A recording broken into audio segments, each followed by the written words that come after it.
Glória a Deus. Gálatas capítulo 1, versículo de número 13. Vamos lá. Minha versão é NVI. Diz assim: vocês ouviram qual foi o meu procedimento no judaísmo, como perseguia com violência a igreja de Deus, procurando destruí-la. No judaísmo, eu superava a maioria dos judeus da minha idade e era extremamente zeloso das tradições dos meus antepassados. Mas Deus me separou desde o ventre materno e me chamou por sua graça, quando lhe agradou revelar o seu Filho em mim, para que eu o anunciasse entre os gentios. Agora o versículo de número 22. Eu não era pessoalmente conhecido pelas igrejas da Judéia, que estão em Cristo. Apenas ouviam dizer: aquele que antes nos perseguia, agora está anunciando a fé que outrora procurava destruir, e glorificavam a Deus por minha causa. Amém, irmãos? Você pode sentar, se você puder ficar com a sua Bíblia aberta, glória a Deus. Uma vez eu preguei uma palavra, foi sobre lapidação, né? E eu fiz uma pergunta para algumas pessoas, se havia sido muito difícil o processo da libertação desses irmãos. E muitos me testemunharam, né, como foi o processo da libertação, de onde saíram até o tempo que chegaram. Processo difícil, alguns vieram das drogas, outros de uma vida meio prostituída, né, outros envolvidos com jogatina, com bebida. Assim, diversas situações, religiões, né, idolatria, feitiçaria, e o processo foi difícil. A verdade é que a nossa vida, ela é muito parecida com a vida de Paulo, porque Paulo também teve uma vida antes de Cristo, que alguém dizia assim: meu Deus, esse aí tem jeito não.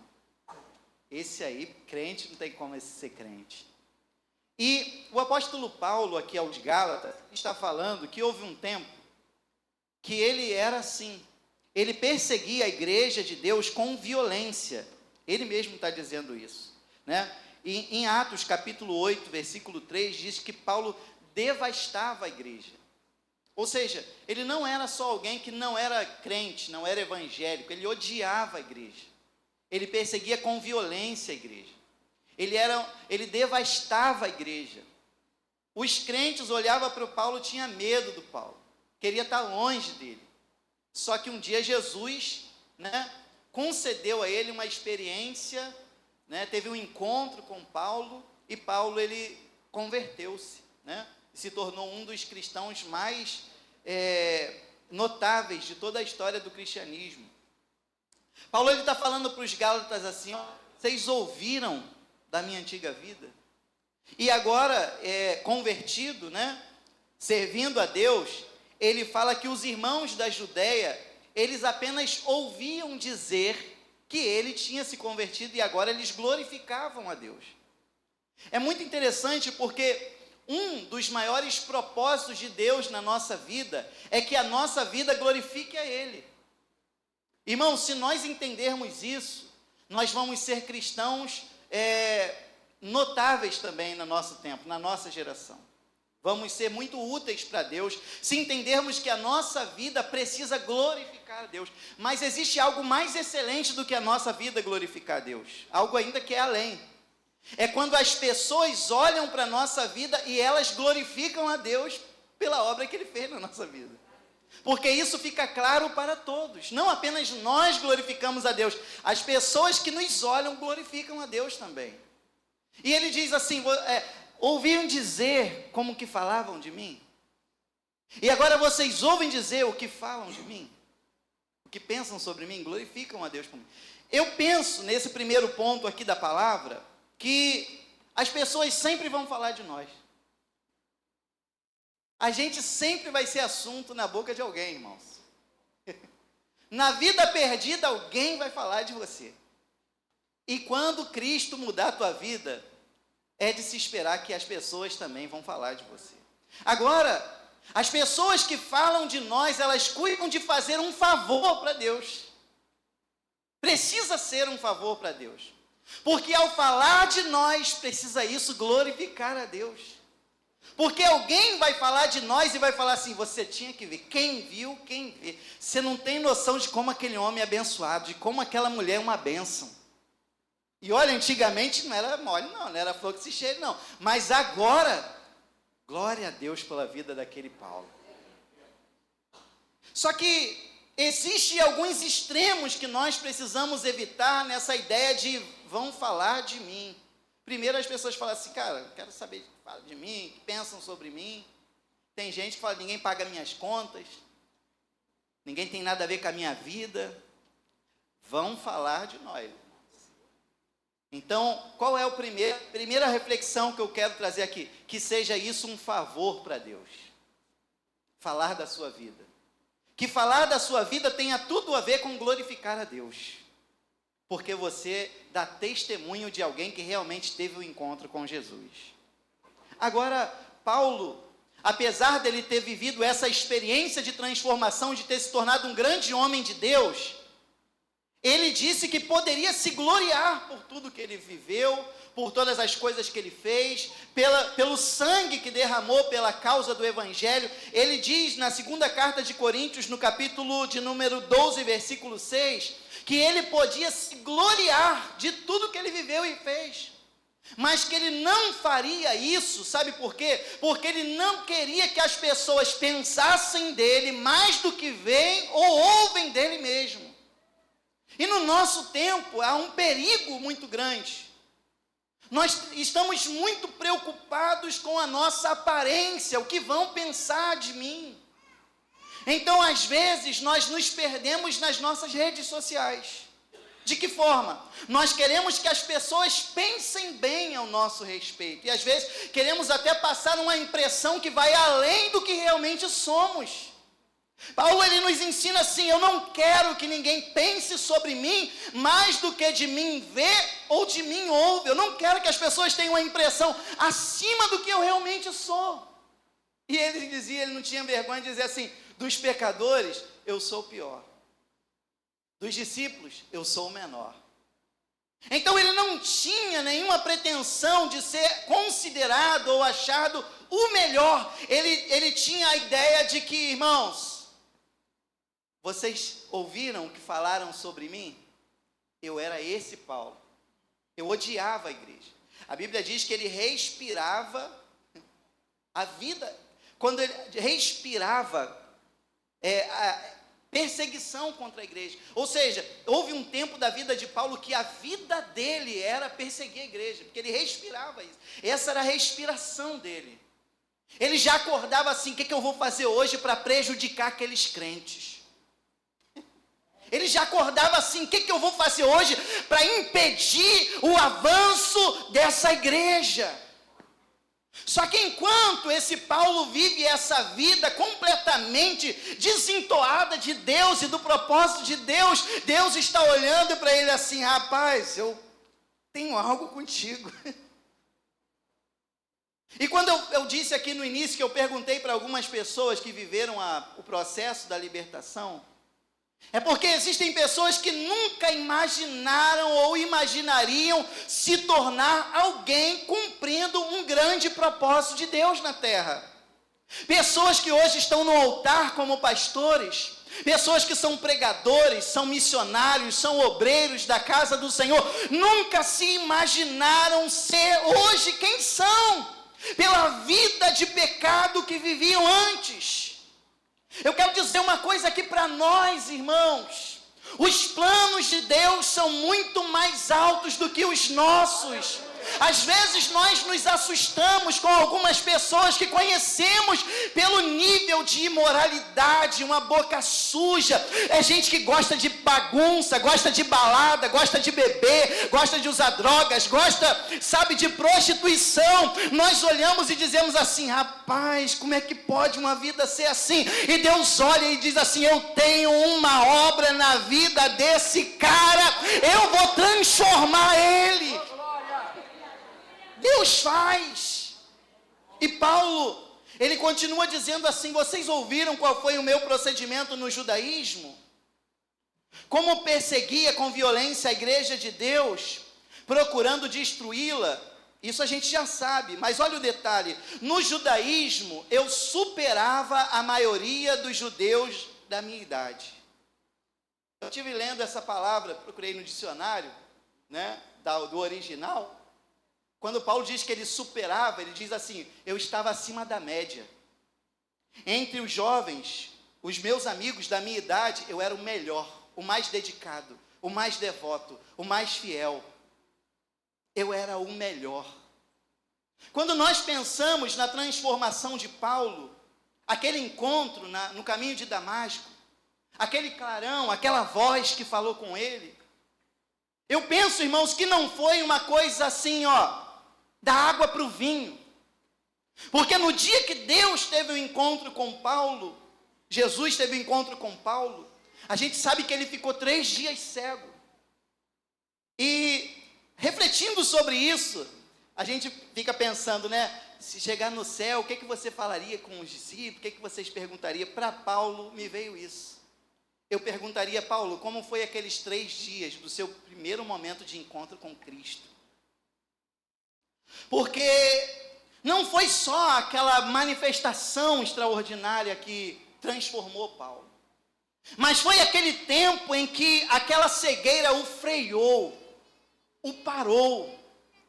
E ali, cego, naquela casa, Paulo pôde refletir sobre tudo que ele já tinha aprendido no judaísmo, na religião que ele fazia parte, e agora com a revelação de Jesus na sua vida, como que as coisas passaram a fazer sentido, tudo que ele já conhecia de Deus, e agora com Cristo revelado, ele começou a juntar uma coisa com a outra, e Paulo, ele viveu a sua conversão naqueles 3 dias cego. Quem gostaria de ficar cego aqui? Só que Jesus o cegou, porque era necessário.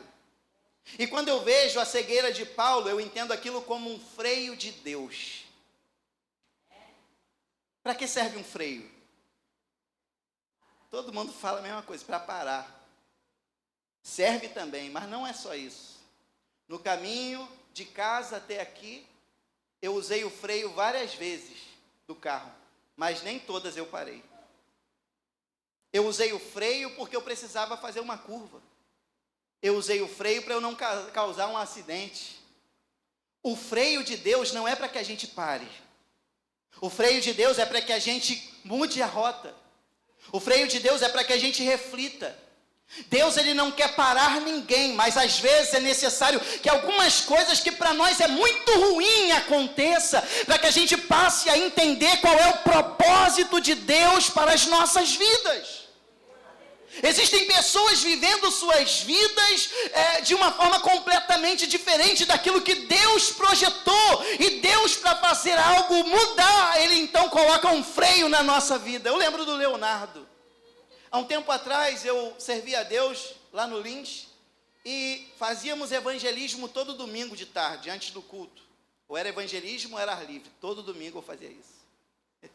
Aí, uma dessas tardes, o irmão falou: olha, tem um rapaz que ele está com câncer, e ele está em casa, ele já está desenganado pelos médicos, deram 2 meses para ele. E a gente poderia ir lá visitar ele. Eu falei: vamos? Então vamos lá. E chegamos lá na casa do Leonardo, se tornou um grande amigo. E eu dei uma palavra, nós cantamos louvores. Eu perguntei se o Leonardo queria aceitar Jesus. Ele só tinha 2 meses de vida. A perna dele, a direita, era desse tamanho.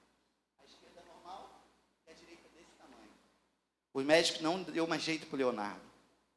E ele aceitou Jesus, e eu falei assim: Leonardo, olha, todo domingo a gente tem um trabalho assim. Eu gostaria de fazer uma coisa com você. Eu poderia vir todo domingo aqui fazer um culto para você, com você aqui? Ele: pode sim, pastor. Vem. Então eu fui. Todo domingo eu estava lá. Às vezes a Luzia ia comigo, a gente cantava os hinos da harpa e eu dava uma palavra. Tinha dias que eu ia no domingo e a gente está meio cansado, meio atribulado dos problemas da vida. E quando eu chegava lá, o Leonardo, ele estava mais alegre que eu. Olha o que Deus faz, irmão. E teve um dia que eu pregando, eu falei do freio de Deus. Eu falei exatamente sobre isso. Eu falei, Leonardo, quem sabe essa enfermidade foi um freio que Deus colocou na tua vida. O Leonardo tinha 3 empregos. Ele só vivia trabalhando, e quando ele não trabalhava, ele bebia. E eu falei assim, Deus tem uma obra na tua vida, quem sabe, meu amigo, você nunca daria atenção para a palavra de Deus como você está dando agora. E foi necessário você ficar tão doente para hoje você estar vivendo essa experiência de alegria. Eu chegava lá, ele falava, pastor, eu li um negócio, eu quero falar desse negócio para você. E ele falava da palavra para mim, ele queria ouvir a palavra, ele vivia uma alegria assim. Ele falou, pastor, eu nunca senti essa alegria que eu estou sentindo aqui em cima dessa cama. Às vezes é um freio de Deus. Porque se a gente continua vivendo a vida sem que Deus coloque um freio, a gente nunca dá atenção para o propósito dele. Sabe quanto tempo Leonardo viveu? 2 anos. O médico deu 2 meses para ele.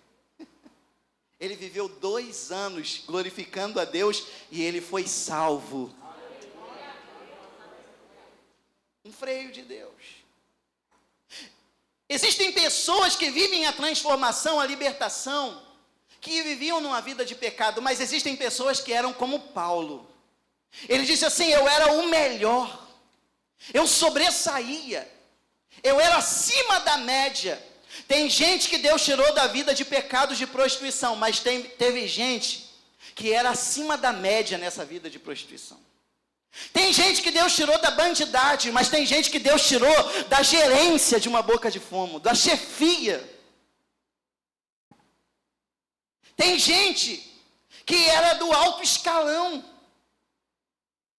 Não era só alguém que ia para outra religião, não, era cabeça lá, era líder lá naquela religião. Mas Deus tinha um propósito na vida dele. E que essa palavra alcance os seus alvos. Sabe por quê? Porque tem pessoas que a gente não acredita que elas podem ser transformadas. Mas Paulo é uma prova de que Deus, ele arranca da vida de pecado alguém que está ali. O cara nunca se firmou num relacionamento, mas tem gente que é o pegador, é aquele que gosta de pegar um monte de mulheres. É esse que Deus tem uma obra na vida dele também, que vai transformar ele completamente, sabe? Tem um que não é aquele que bebe aos finais de semana, não. É aquele que bebe todo dia. Não, eu não era um bebum, eu era o maior bebum. Eu não era uma pessoa que usava drogas, eu comia droga. Paulo está falando assim, olha, eu era o maior. Eu superava a todos.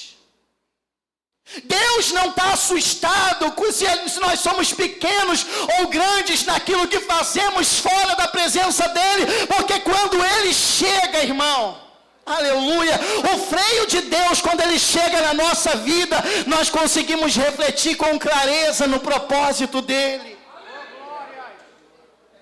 Eu era o maior, mas isso não me prendeu.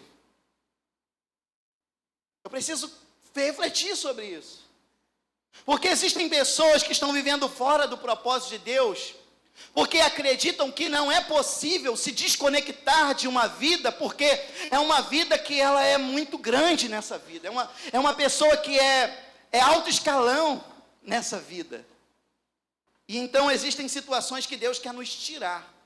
Tem um livro muito legal, o pastor falou aqui de sonhos, a gente tem que sonhar mesmo, mas eu queria falar de um livro muito legal aqui, que é O Deus que Destrói Sonhos. É um sorvete que cai no chão assim. E a gente gosta muito de falar do Deus que concede os nossos sonhos. Mas já pensou num Deus que destrói os nossos sonhos? Sabe por quê? Porque se Paulo era o melhor, é porque ele se dedicou àquilo. Ele se dedicou, ele se esforçou, ele estudou. Ele lutou, ele trabalhou para ser o melhor. O mais destacado naquilo que ele fazia. E mesmo ele sendo o melhor, Deus chegou num determinado ponto da vida dele, onde ele era o melhor, e falou assim, não foi para isso que eu te chamei. Não foi para isso que eu te criei. Está na hora de você abandonar tudo isso. E existem diversas coisas em que nós podemos ser os melhores. Nós podemos ser os melhores na religião. Como eu disse, tem pessoas que não só frequentam lá aquele lugar, são pessoas que são lideranças espirituais naquela religião. Deus tem uma obra na vida dessas pessoas.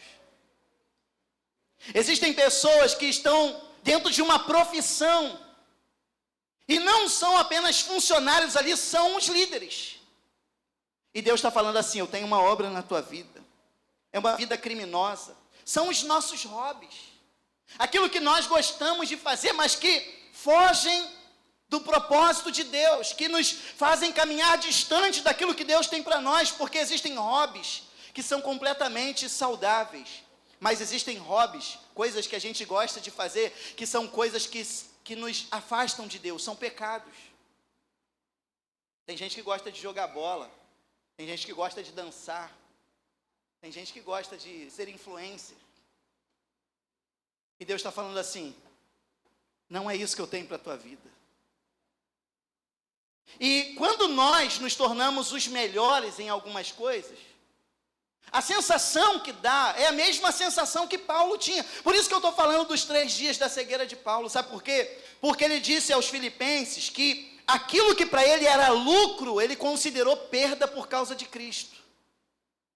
Ou seja, a vida que Paulo levava, onde ele era o melhor, ele tinha a sensação: isso para mim é lucrativo, isso para mim é prazeroso, isso para mim tem uma sensação de conquista.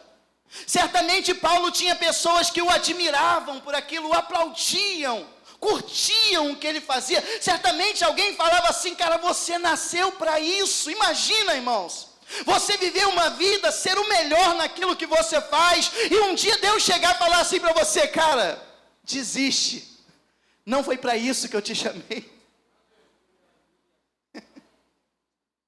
Então nós vamos questionar a Deus: mas Senhor, se não foi para isso que o Senhor me criou, porque o Senhor me deixou chegar até esse ponto, para agora eu ter que renunciar? Por que o Senhor me permitiu, crescer tanto numa área que o Senhor no futuro ia me tirar dela? Por isso que eu queria que você refletisse nas palavras de Paulo. Ele diz assim: olha, eu superava a maioria dos judeus da minha idade e era extremamente zeloso das tradições dos meus antepassados, mas Deus me separou desde o ventre materno e me chamou por sua graça. Quando foi que essa pessoa se tornou alta no espiritismo? Quando foi que essa pessoa se tornou alta no catolicismo? Quando foi que essa pessoa se tornou alta no kardecismo? Não estou criticando as religiões. Quando foi que essa pessoa se tornou alta na vida criminosa? Quando foi que essa pessoa se tornou alta numa profissão? Agora Paulo fala a revelação: mas Deus me separou desde o ventre da minha mãe. O que ele está querendo dizer? Deus chegou primeiro do que o judaísmo na minha vida. Eu era grande, eu superava no judaísmo, mas o propósito veio antes. Eu estava no ventre da minha mãe e já havia um propósito para a minha vida. Eu não sabia, eu não conhecia. Mas aí ele diz assim: mas Deus me chamou por sua graça. Ele não precisava de mim, eu não tinha uma dívida, ele não tinha uma dívida para pagar. Ele me chamou por sua graça, quando lhe agradou me chamar, quando agradou a ele. A gente vai questionar: Senhor, por que então só agora o Senhor vai falar isso? Eu estudei tanta coisa, eu me preparei tanto para outra coisa, e o Senhor vai chegar e vai falar: agora eu te chamei, não foi para isso, foi para outro propósito. Paulo está falando assim: é porque o plano já era desde o ventre, e Deus me chamou por sua graça, mas Ele me chamou quando lhe agradou me chamar. Não foi no meu tempo. Eu não tenho que questionar, eu não tenho que achar que a renúncia é grande. Ele está falando para os filipenses assim: o que para mim era lucro, eu considerei uma perda por causa de Cristo, porque Ele conseguiu mudar a minha mente.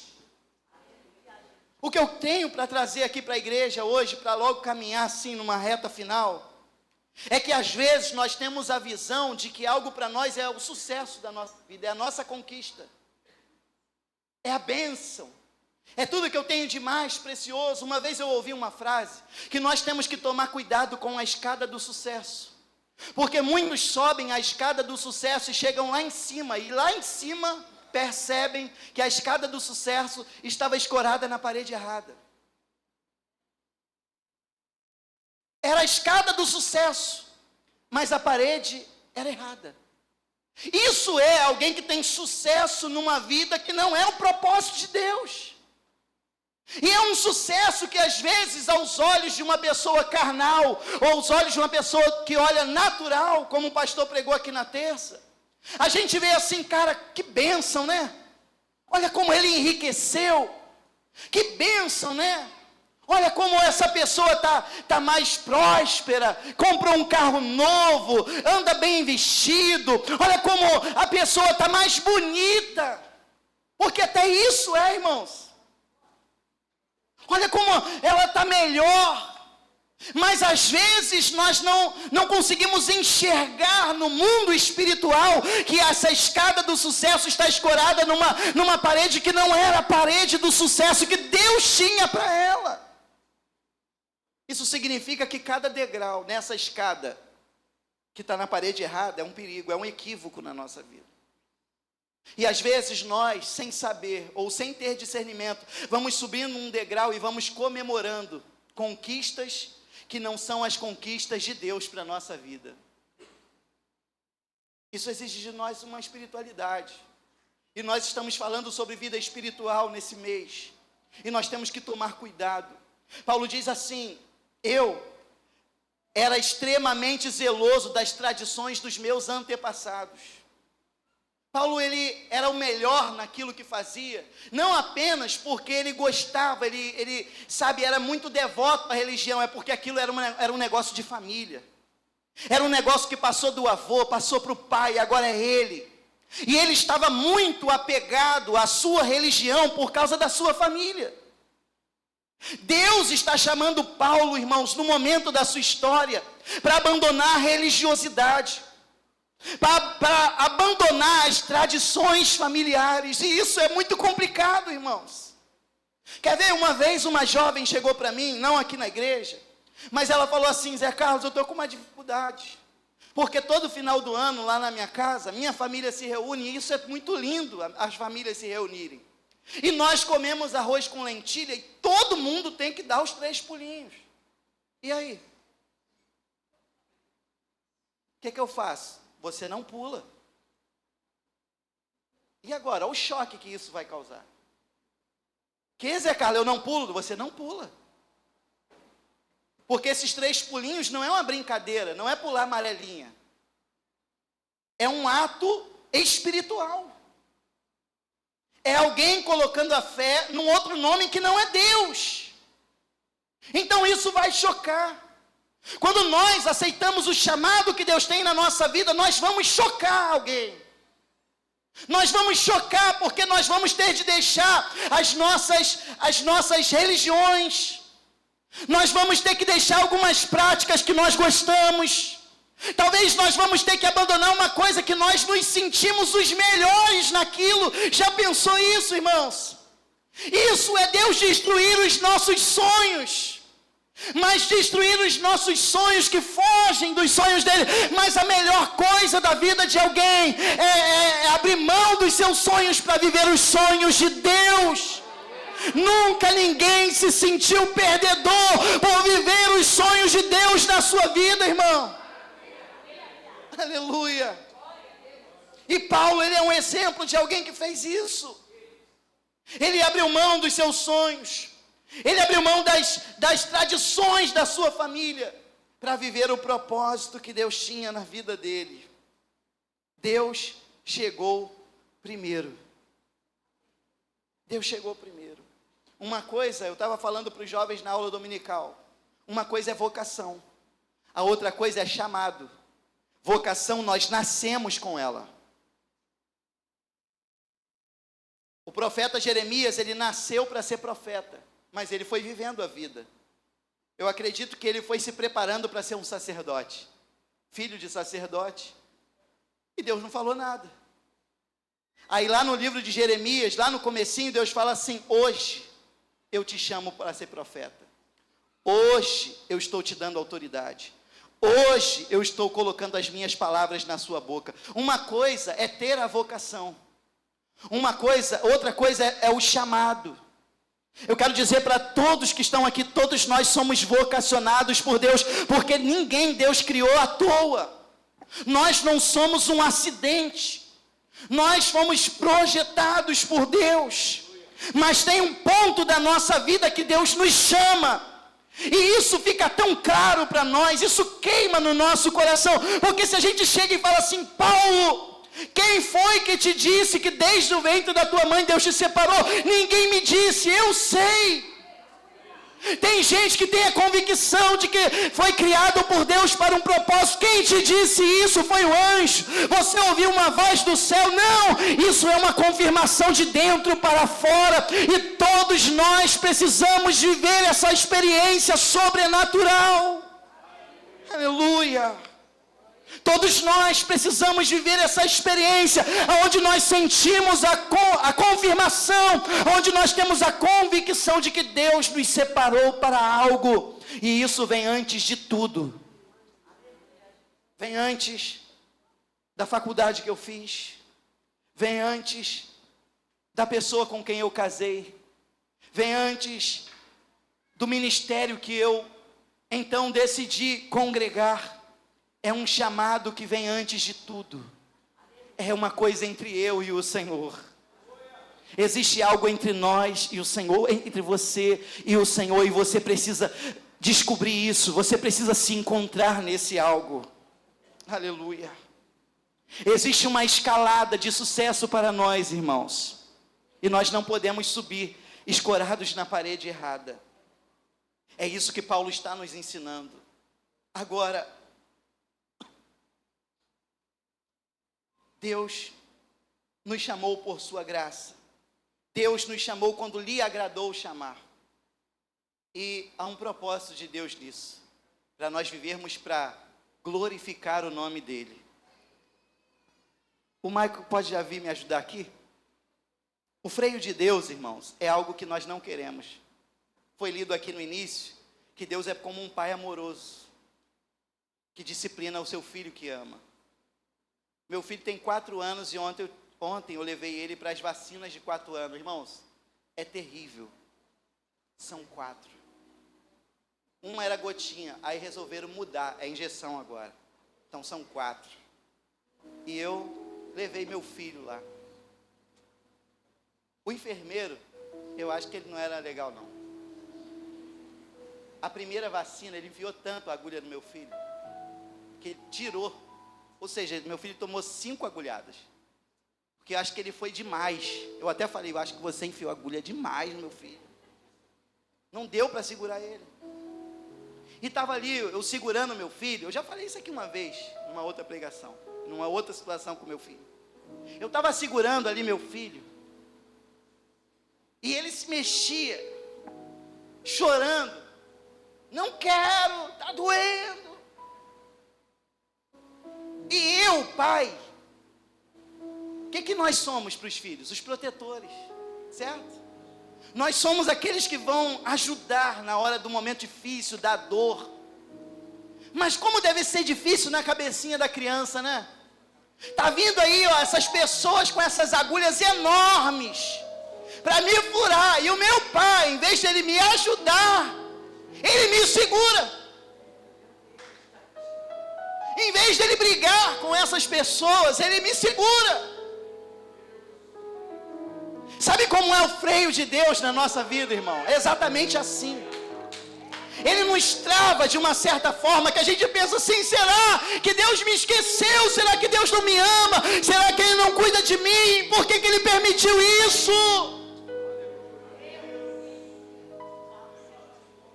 Enquanto eu segurava o meu filho e ele chorava, eu pensava assim: isso vai ser melhor para ele. Talvez ele não vai entender isso agora, mas isso vai prevenir ele de doenças. Talvez ele vai chegar na vida adulta e um dia ele vai ter que segurar o filho dele também. Talvez você não entenda por que você tomou um freio na vida. É algo que te dói, é algo que te machuca. É Paulo que em um momento da sua vida diz assim: Deus, tira esse espinho da minha carne, Senhor. Tira esse espinho da minha carne. Ele diz que 3 vezes clamou, mas Deus disse assim: Paulo, a minha graça te basta, filho.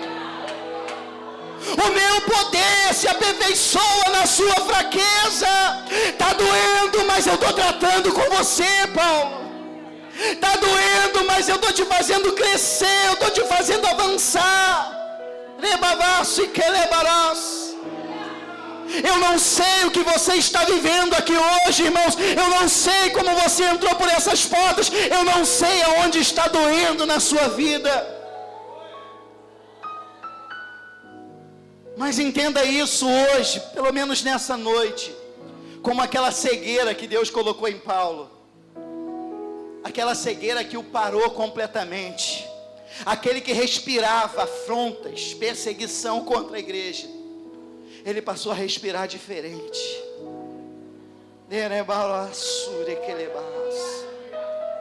Talvez a sua respiração hoje é para outras coisas, mas Deus está te chamando. Está na hora de você respirar por mim, filho. Está na hora de você respirar segundo o meu propósito. Respirar a vida que eu tenho para você. Aleluia.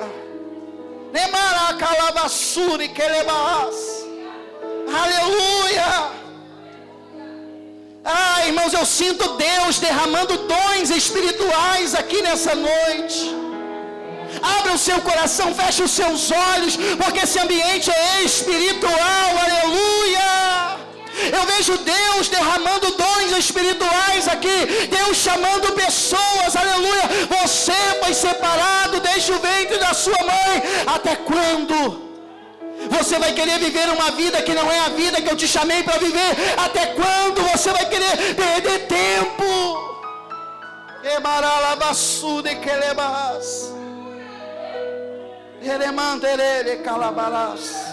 Vamos ficar de pé.